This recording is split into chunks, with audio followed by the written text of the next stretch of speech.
স্বাগত জানাই গুরু tutorial YouTube চ্যানেলে। এখন তোমাদের কাছে একাদশ শ্রেণী প্রথম সেমিস্টার এডুকেশনের গ্রুপ বি, তোমরা গ্রুপ এর সাজেশান পেয়েছো প্রতিটি ইউনিট। আর যে সমস্ত ছাত্রছাত্রী এখনো পর্যন্ত দেখোনি, আমার এই ভিডিওর ডেসক্রিপশন বক্সে যাবে, সেখানে প্লেলিস্ট আকারে ভিডিওগুলি রয়েছে, অবশ্যই দেখে নেবে। এখন তোমাদের কাছে গ্রুপ বি শিক্ষা ও দর্শন, এই শিক্ষা ও দর্শন এডুকেশন অ্যান্ড ফিলোসফি এই অধ্যায়ের তিনটে সাজেশান দিয়েছি, পার্ট 1, পার্ট 2 এবং পার্ট 3। এই পার্ট 3 এখন সাজেশান যে পাশ্চাত্য দর্শন সম্প্রদায়। আবার বলছি, পাশ্চাত্য দর্শন সম্প্রদায় এই পার্ট 3 পূর্বের ভিডিওতে বলে দিয়েছি। এমসিকিউ বিভিন্নভাবে আসতে পারে, সত্য মিথ্যা, ড্যাশ পূরণ, তথ্যভিত্তিক, সঠিক উত্তরটি নির্বাচন করো, ঘটনাক্রম, স্তম্ভ, বিবৃতি, চার্ট ও ডায়াগ্রাম, বিভিন্নভাবে এমসিকিউ আছে। তোমরা পূর্বের ভিডিওতে দিয়েছো, কিন্তু আমি তোমাদের কাছে ডাইরেক্ট এমসিকিউগুলি তুলে ধরেছি, তাই অবশ্যই দেখবে। এবং ভিডিওর মধ্যে বলে দেবো কিভাবে সম্পূর্ণ বিনামূল্যে পিডিএফটি ডাউনলোড করবে, তাই অবশ্যই সম্পূর্ণ ভিডিওটি দেখো ধৈর্য সহকারে। প্রশ্ন, ভাববাদের সূচনা করেন কে? এইভাবে 4টি করে অপশন থাকবে, আমি ডাইরেক্ট তুলে ধরেছি। দেখতে পেয়েছো উত্তর অ্যানাস্কি গোরাস। 2 নম্বর প্রশ্ন, ভাববাদ বলতে বোঝায় কি? না, যে মতবাদে জ্ঞেয় বস্তুর অস্তিত্ব জ্ঞাতার মনের উপর নির্ভরশীল তাকে বলা হয় ভাববাদ। 3 নম্বর প্রশ্ন দেখো, জ্ঞাত বাস্তব বস্তু মনোনিরপেক্ষ স্বাধীন অস্তিত্ব নেই, এ কথা বলেছেন কারা? ভাববাদীরা। 4 নম্বর প্রশ্ন দেখো, অনেকগুলি উক্তি রয়েছে, এই উক্তিগুলি কারা বলেছে? যে কোনো একটি উক্তি পরীক্ষায় পড়তে পারে। দেখো, জ্ঞাতিরিক্ত বস্তুর স্বতন্ত্র অস্তিত্ব নেই, আবার চৈতন্য হলো পরম তত্ত্ব, একথা কে বলেছেন? আবার জাগতিক বস্তু অস্তিত্ব জ্ঞানের উপর নির্ভরশীল, এই মতবাদটি কারা প্রবর্তন করেন? আবার বস্তু ও বস্তু চেতনা অভিন্ন। আবার এভাবেও দিতে পারে, জ্ঞানী বস্তুকে গঠন করে, জ্ঞানী বস্তুকে গঠন করে। আবার জ্ঞান ও বিষয়ের মধ্যে আত্মা সম্পর্ক বর্তমান। আমি পাট করে একটা করে দিনই একসাথে উক্তিগুলো তুলে ধরেছি। এই সমস্ত উক্তিগুলো যে কোনো পরীক্ষা একটি পড়বে। এই সমস্ত উক্তিগুলি কাদের? না, ভাববাদীদের। ভালো করে মুখস্থ করে নেবে, বিষয়টি ভালো করে বুঝে নেবে, আগে রিডিং করবে, তারপর এই সাজেশনটি ডাউনলোড করবে। সম্পূর্ণ বিনামূল্যে পিডিএফ সহকারে উপস্থাপন করা আছে গুরু টিউটোরিয়াল সাজেশনের পক্ষ থেকে। অবশ্যই পূর্বের অধ্যায়গুলি দেখে নেবে। আমার এই ভিডিও ডেসক্রিপশন বক্সে যাবে, সেখানে প্লেলিস্ট আকারে লিঙ্কগুলি থাকছে, অবশ্যই দেখে নেবে। তার নিচে দেখবে হোয়াটসঅ্যাপ এবং টেলিগ্রাম লিঙ্ক রয়েছে, অবশ্যই যুক্ত হয়ে যাবে। আর যদি কোনো সমস্যা হয় অবশ্যই আমাকে কমেন্ট করে জানাও। 5 নম্বর প্রশ্ন, ভাববাদী অনুযায়ী জ্ঞানের মৌলিক উৎস কি? মন। 6 নম্বর প্রশ্ন, ভাববাদের বিপরীত মতবাদ কি? না, বস্তুবাদ।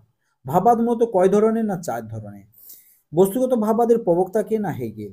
হেগেল বস্তুগত ভাববাদকে কি বলেছে? না, অধিবিদ্যা ভাববাদ। 10 নম্বর প্রশ্ন, বস্তুই জ্ঞান গঠন করে, একথা কে বলেছেন? বা যা বৈদিক তাই বাস্তব, যা বাস্তব তাই বৈদিক। মোস্ট একটি ইম্পর্টেন্ট প্রশ্ন, কে বলেছেন? না, হেগেল। 11 নম্বর প্রশ্ন, আত্মগত বা বিষয়গত ভাবধারার প্রবক্তা কে? না, বার্কল। 12 নম্বর প্রশ্ন, আত্মগত ভাববাদের অপর নাম কি? না, মানসবাদ। অনেকগুলো উক্তি রয়েছে, পরীক্ষায় কিন্তু একটি থাকবে, সেই উক্তিগুলি বলেছি, দেখো ভালো করে দেখো। ধারণা অতিরিক্ত কোনো বস্তু নেই, উক্তিটি করেছেন কে? বা বস্তু বলে কিছু নেই, যা আছে তা কেবল মন ও মনের ধারণা। এগুলি আলাদা আলাদা প্রশ্ন দিতে পারতাম, কিন্তু তোমাদের পড়তে সুবিধা হবে, জানতে সুবিধা, তার জন্য একসাথে উক্তিগুলি তুলে ধরেছি। দেখো, বিমূর্ত জড়দ্রব্যের অস্তিত্ব নেই, আবার বস্তু হলো ধারণার সমষ্টি, বা জগতের ধারণা বস্তুমাত্রের ধারণা। আবার এভাবেও আসতে পারে, কেবল মন ও মনের ধারণা অস্তিত্ব আছে। বা আবার এইভাবেও আসতে পারে, আমরা ভাববাদের কারাগারে বন্দী।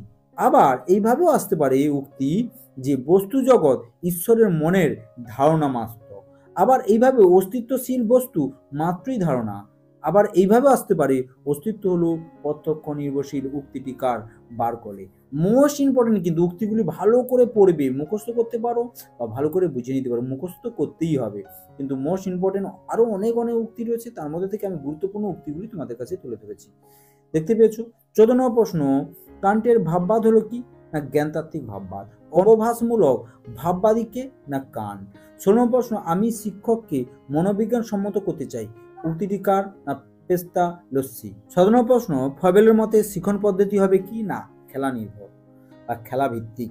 18 নম্বর প্রশ্ন, শিক্ষা হলো নিজে বাস্তববাদ উক্তিটি করেছেন কে? শঙ্করাচার্য। 19 নম্বর প্রশ্ন, প্রচুর উক্তি রয়েছে, ভালো করে পড়তে হবে, মুখস্থ করতে হবে, আগে টেক্সট বই রিডিং পড়বে, তারপর পড়বে। শিখন পদ্ধতি হিসেবে ডিসকোর্স পদ্ধতির কথা বলেছেন কে? প্লুটো। বস্তুবাদ কাকে বলে? যে মতবাদে গৃহবস্তুর মনোনিরপেক্ষ অস্তিত্ব স্বীকার করা হয় তাকে বলা হয় বস্তুবাদ। 21 নম্বর প্রশ্ন, গাঁতার সঙ্গে গৃহবস্তুর সম্পর্ক হলো আকর্ষী, এই মতবাদের প্রবক্তা কে? বা আবার এইভাবে বলে, জ্ঞান বস্তুকে অনুসরণ করে। আবার এইভাবে উক্তি পড়তে পারে, বস্তুর দ্বারা জ্ঞান নিয়ন্ত্রিত হয়। যেভাবে পড়ুক, এই সমস্ত বক্তব্যগুলি তুলে ধরেছে কারা? না বস্তুবাদীদের ধারণা, বস্তুবাদ তুলে ধরেছে এই ধরনের উক্তিগুলো। 22 নম্বর প্রশ্ন, সরল বস্তুবাদ হলো কি? না লৌকিক বস্তুবাদ। 23 নম্বর প্রশ্ন, একটি মোস্ট ইম্পর্টেন্ট প্রশ্ন, রিফিউটেশন অফ আইডিয়ালিজম গ্রন্থটি লেখক কে?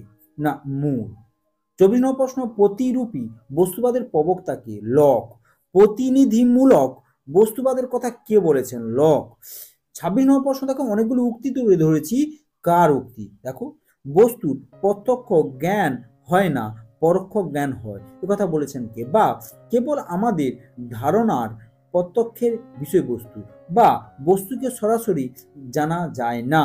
বা আবার এই উক্তিগুলো, অনেক উক্তি রয়েছে বইতে, দেখবে তার মধ্যে থেকে মোস্ট ইম্পর্টেন্ট উক্তিগুলি তোমাদের কাছে তুলে ধরেছি। জ্ঞানকে ধারণার মাধ্যমে জানা যায়, বা জ্ঞানের 3টি উপাদান আছে, মন, ধারণা এবং বস্তু। আবার কেউ না জানলেও বস্তুর অস্তিত্ব থাকে। আবার চেতনা বা মন হলো ক্যামেরার ফিল্মের মতো। মোস্ট ইম্পর্টেন্ট এই উক্তিগুলি কে বলেছে? লক। 27 নম্বর প্রশ্ন, দ্বিতত্ত্ববাদের সমর্থন করেন কে? লক। 28 নম্বর প্রশ্ন, দি প্রবলেম অফ ফিলোসফি গ্রন্থটি কার? না রাসেল। 29 নম্বর প্রশ্ন, ইন্দ্রিয় অনুভবে বস্তুর গুণই পায়, একথা বলেছেন কে? না অবশ্যই রাসেল। তিনি নব্য বস্তুবাদের সমর্থন করেছিলেন রাসেল। 30 নম্বর প্রশ্ন, প্রকৃতিবাদের মূল কথা কি? না বস্তু জগতই প্রকৃতি জগৎ, আর সব মিথ্যা। কিন্তু মোস্ট ইম্পর্টেন্ট, বস্তু জগতই প্রকৃত জগৎ, আর সব মিথ্যা, এটা প্রকৃতিবাদের মূল কথা। 31 নম্বর প্রশ্ন, মোট 55টি তুলে ধরেছি, যেইভাবে আসুক, সবটা মিথ্যা পড়ুক, ড্যাশ পূরণ পারুক, এখান থেকে আসার সম্ভাবনা সব থেকে বেশি প্রতিটি স্কুলে। অবশ্যই দেখে যাও, পূর্বের অধ্যায়গুলি রয়েছে সুধা, আমার ভিডিওর ডিসক্রিপশন বক্সে রয়েছে। যান্ত্রিক প্রকৃতবাদের মূল বিষয় হলো কি? মানুষ ও তার যন্ত্রসহ। 33 নম্বর, জৈব প্রকৃতবাদের জনক কাকে বলা হয়? রুসো। বৈজ্ঞানিক প্রকৃতিবাদের প্রবক্তক কে? না হার্বার্ট স্পেন্সার। রুসো তার এলিম গ্রন্থটি কার লেখা? না রুসো। এলিম গ্রন্থে কত ধরনের প্রকৃতির কথা বলেছেন? না 3 ধরনের। আর অবশ্যই সম্পূর্ণ বিনামূল্যে পিডিএফটি ডাউনলোড করতে পারবে। পিডিএফটি ডাউনলোড করার কোডটি হলো, আমি মুখে বলছি, সেই কোডটি শুনে নাও ভালো করে, 11E333।